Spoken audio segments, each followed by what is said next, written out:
Since her third review of top state officers' remuneration, Salaries and Remuneration Commission Chair Lyn Mengich has been a lady under siege, with the Senate taking the war against her to the floor of the House today. The committee, as they look into this statement, must establish whether the chairperson of SRC should continue to sit in a public office.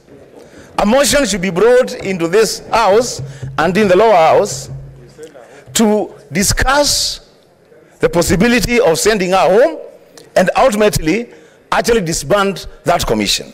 The upper house accused Mengich of contravening the constitution through what they termed as skewed salaries reviews, while urging the Committee on Delegated Legislation to instigate her removal from the office and consequently disband the entire commission. Mr. Speaker, whereas there has not been any review upwards for the salaries of the low-paid cadre, the SRC chair has reviewed our salary upwards, Mr. Speaker. She is adding herself and then hiding all this by trying to make people believe that it is the MPs who are bad. Meanwhile, National Assembly Speaker Moses Wetangula has directed the Security Committee to vet the nominee for the position of Inspector General of Police Japheth Koome. This follows the approval of the list of members of Parliament placed in various departmental committees. I want to direct that the committee responsible for security be facilitated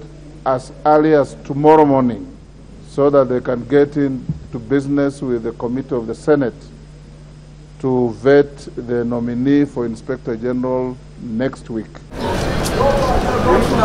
Earlier on, the Kenya Kwanza MPs held their parliamentary group meeting that was chaired by President William Ruto at State House, Nairobi. President Ruto asked MPs to prove their worth and deliver on the legislative agenda. He said the campaign pledges were not stories but plans aimed at transforming lives of the electorate. The head of state saying it was time to fulfill the promises. Philip Murutu, K24, Nairobi.